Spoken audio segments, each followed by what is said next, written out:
Can I fix it for a meal? The voice came from the doorway of Premium Auto Repair, stopping the chatter of the afternoon. Tyler, the youngest mechanic, laughed. This isn't a soup kitchen, Grandpa. A man in his 50s stepped inside. His clothes were worn, his gray hair uncombed, but his eyes held a steady light as they locked on the Porsche 911 that had been sitting with its hood open for 3 days. Marcus, the shop owner, barely glanced up from his paperwork. Jake, call security. We get people looking for handouts every day. I'm not asking for money, the man said, calm but firm.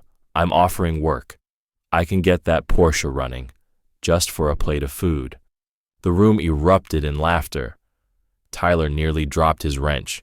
Jake, a veteran mechanic with 2 decades of experience, shook his head. Did you hear that? He wants to fix a $200,000 Porsche. But the stranger wasn't rattled.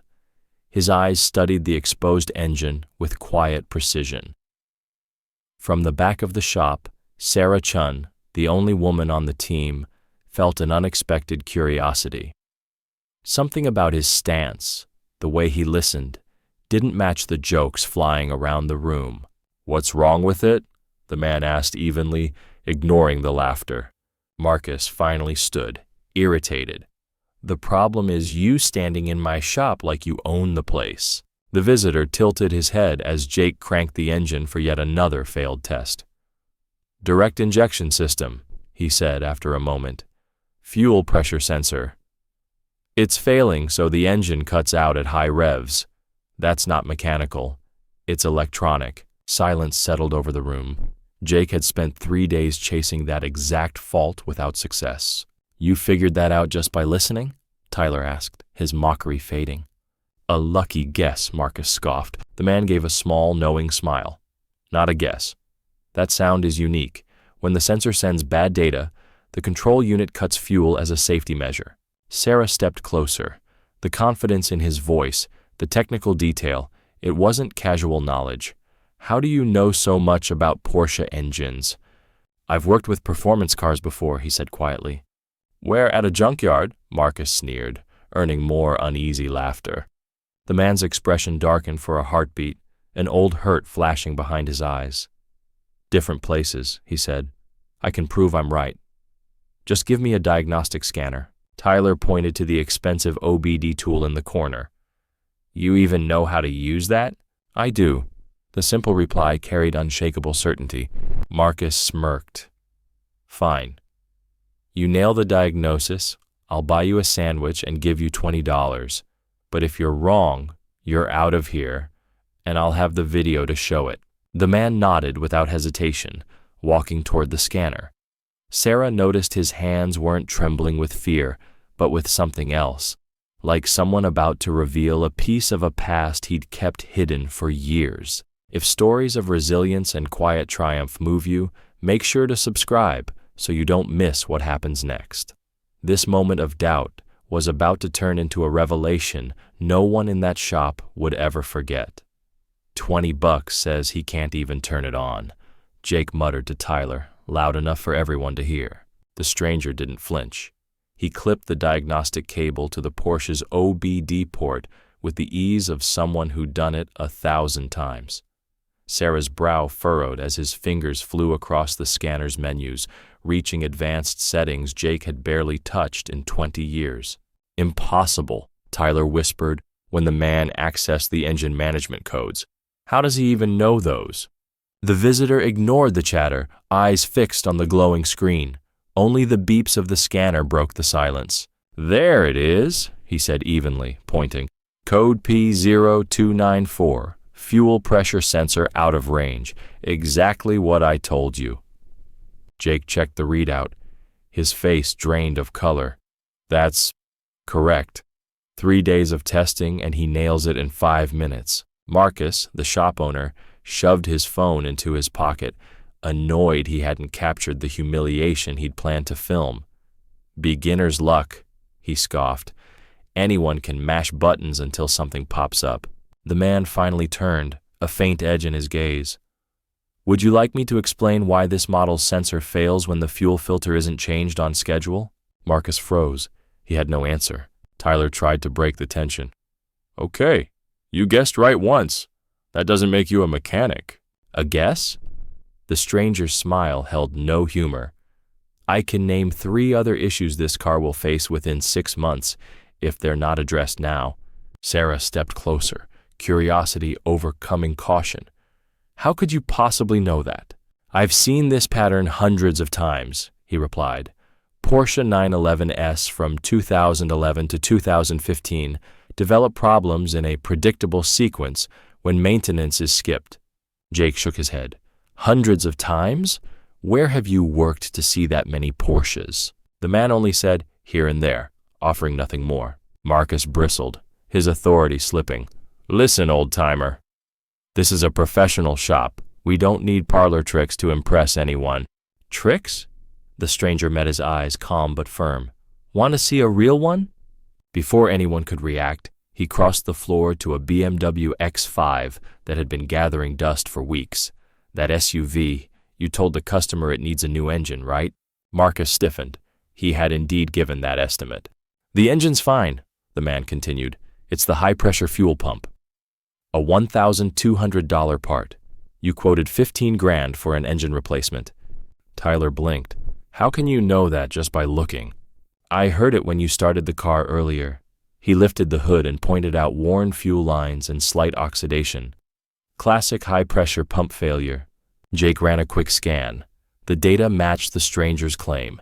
His cheeks reddened. Sarah exhaled in disbelief. We almost charged a customer $14,000 more than necessary. Marcus's grip on the situation slipped further. 2 lucky guesses don't make you an expert. The man's gaze was steady, unyielding. Coincidence, he repeated softly. Like when you called my first diagnosis beginner's luck. The shop fell silent. Sarah sensed this was no ordinary drifter. There was a history here, a weight she couldn't name. Marcus tried for a last jab. Still want that sandwich, or are you going to keep pretending you're some luxury car guru? The stranger's eyes darkened with something deeper than anger. When he finally spoke, his voice carried quiet authority. I've been many things in my life, he said, but I've never pretended to be something I'm not. Marcus couldn't let the stranger simply walk away. The humiliation he'd planned to capture on video had turned against him, and that stung. Hold it right there, Marcus barked. You stroll in, pull a few party tricks, and think you can leave like some kind of hero? The man paused at the doorway but didn't turn around. Heroes don't exist, he said quietly, his voice barely above a whisper. Only people who've lost everything and still try to help. Then he stepped out into the fading light, leaving behind a silence heavier than the scent of motor oil. Sarah hurried to the window. She watched him walk down the street, hands buried in his pockets, shoulders slightly bowed as if carrying an invisible burden. For a fleeting moment, she saw him stop at a lamppost where a faded photo of a missing child fluttered in the breeze. What she couldn't see was the single tear sliding down his face as he recognized something familiar in those young eyes, a reminder of the daughter he'd lost on a stormy night 15 years ago. Every flawless diagnosis, every quiet moment of humiliation, every night spent on the streets, it was all part of a personal penance for a tragedy he could never forget. And the mechanics at Premium Auto Repair had no idea they'd just crossed paths with a man who had already lost everything once. When you have nothing left to lose, injustice only sharpens your resolve. Sarah barely slept. Images of his precise movements and his effortless command of complex electronic systems replayed in her mind. By morning, curiosity outweighed exhaustion. She arrived at the shop an hour early and went straight to the computer.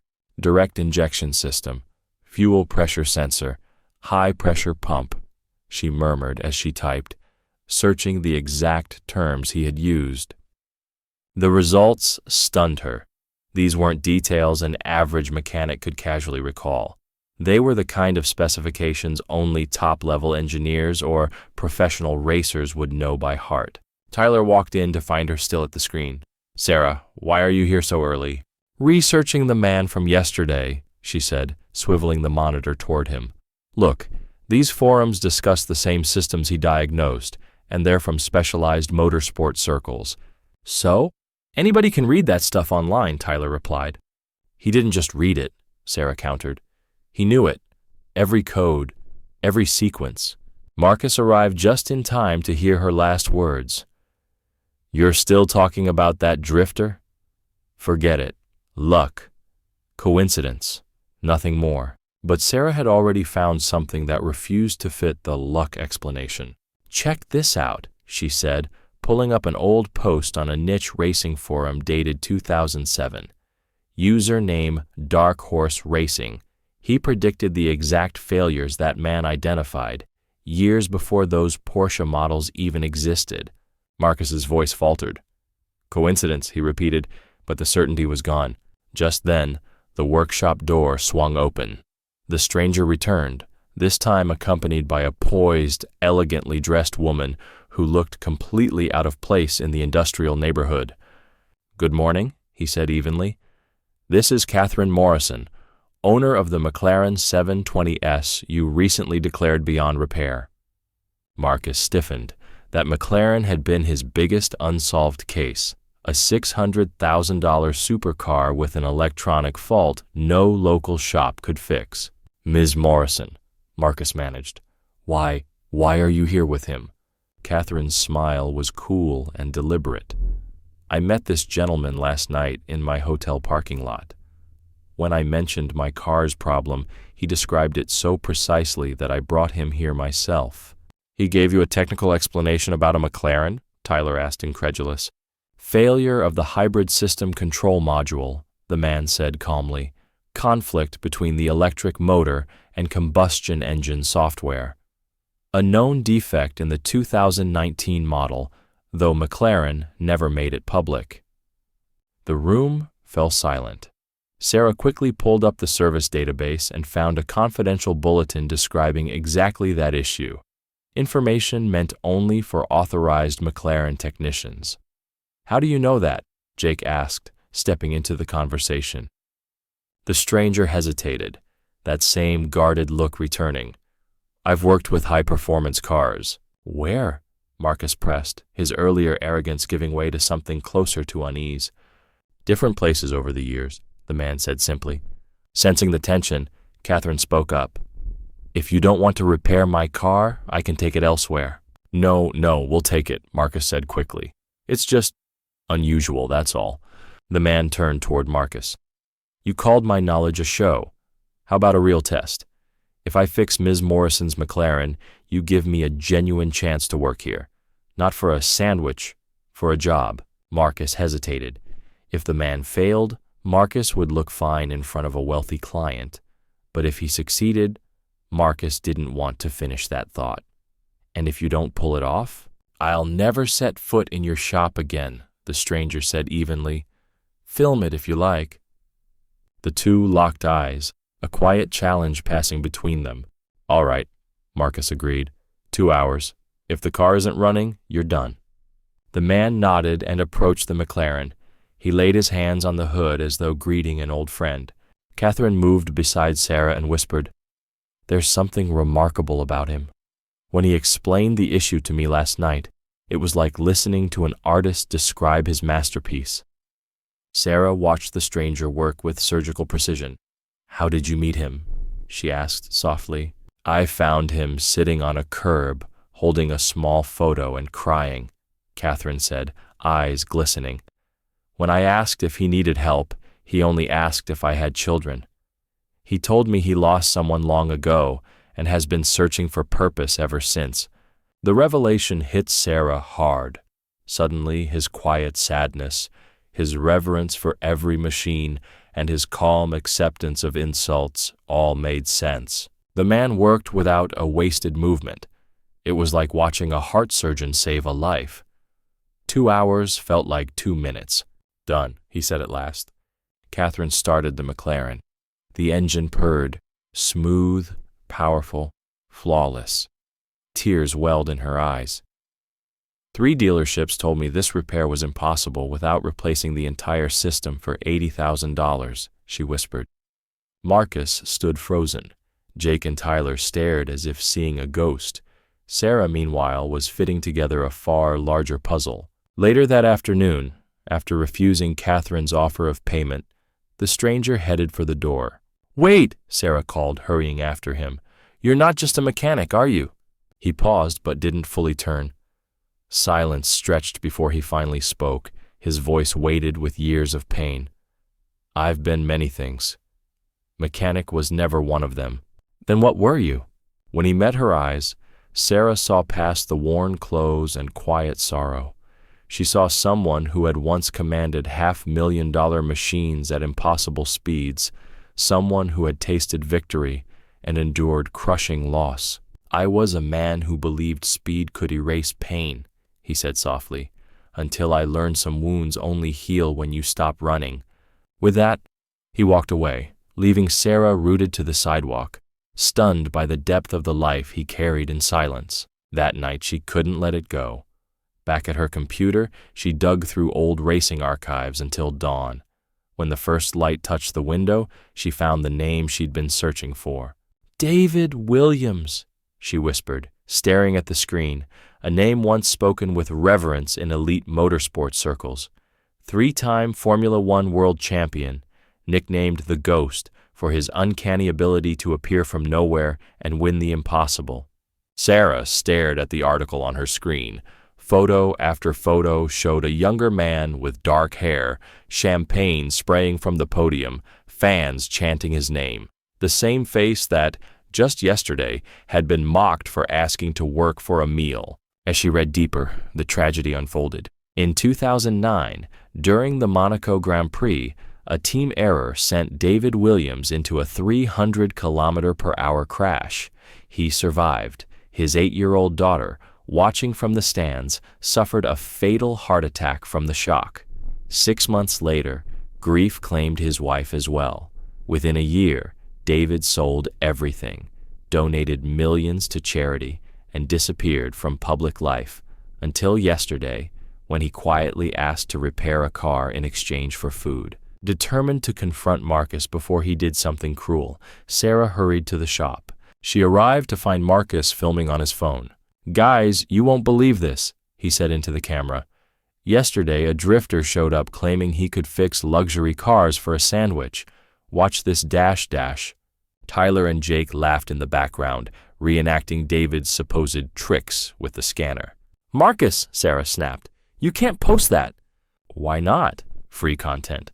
Homeless man thinks he's a mechanic. People will love it." "Or," Sarah said coldly, "you could become the biggest fool on the internet." Marcus lowered his phone, irritated. "What are you talking about?" Sarah swung her laptop around.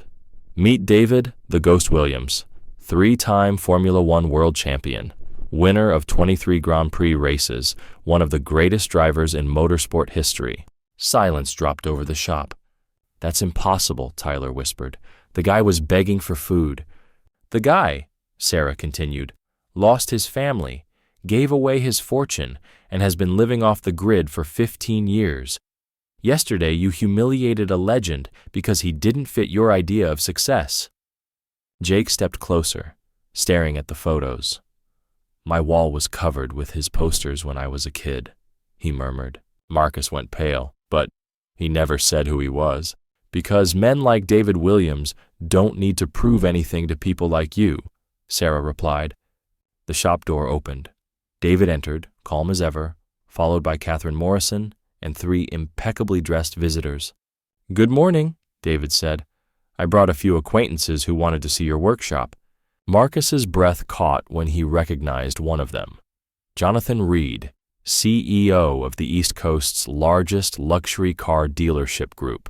"Mr. Williams," Reed said respectfully, "when Catherine told me about your diagnostic skills, I had to meet you myself.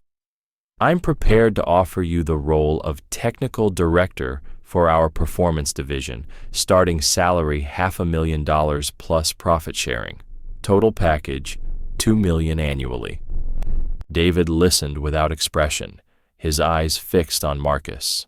"Interesting how people change when they learn who you really are." Sarah stepped forward and held out her laptop. "David, you should see this." He watched the video of Marcus mocking him, planning to turn his quiet dignity into a viral joke. "You were going to post this?" David asked, his voice low and steady. Marcus stammered. I didn't know. I'm sorry. I didn't know you were famous or rich." David stepped closer. "Or that I was a human being who deserved respect." Jonathan Reed's expression hardened. "Marcus Thompson, you own this shop?" "Yes, sir," Marcus said, voice trembling. "Consider our maintenance contract canceled. 50 cars a month, $300,000 a year. I don't do business with anyone who humiliates people down on their luck." Catherine added coolly, "And I'll be telling everyone at my club to avoid this place." Word travels fast among our clients. Tyler tried to intervene. "Gentlemen, it was just a misunderstanding." "Misunderstanding?" David's voice cut through the air. "You laughed at a stranger's appearance, called him crazy, offered $20 for work worth thousands, and planned to turn his dignity into entertainment. That's not a misunderstanding. That's a choice." The shop was silent. For the first time, Marcus had no answer. "Which part was the misunderstanding?" Sarah asked quietly. She pulled out her phone. "I recorded everything yesterday." On the screen, Marcus, Tyler, and Jake could be seen mocking David. Every cruel word, every laugh. "I've already posted the real story," Sarah added. 15,000 shares in the last 2 hours. Marcus felt his knees weaken. His reputation, his business, his future, all crumbling in real time. David turned to Sarah. "Thank you for believing me when no one else would." Then he faced the businessmen who had come with him. "Gentlemen, I appreciate your offers. But first, I need to finish something here." He stepped closer to Marcus. "Yesterday you told me to know my place. Today you're finding out what yours is." One of the executives, Richard Thompson, handed Sarah a business card.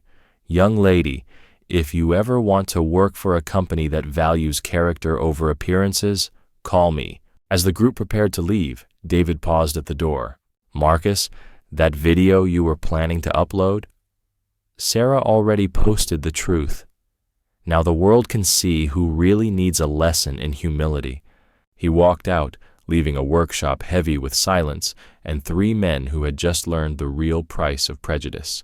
Marcus checked his phone, notifications exploding, angry comments flooding in, contracts canceled, suppliers pulling out. In hours, premium auto repair had become a symbol of arrogance and cruelty. Jake peered out the window and saw David stepping into a limousine with the executives while reporters gathered outside.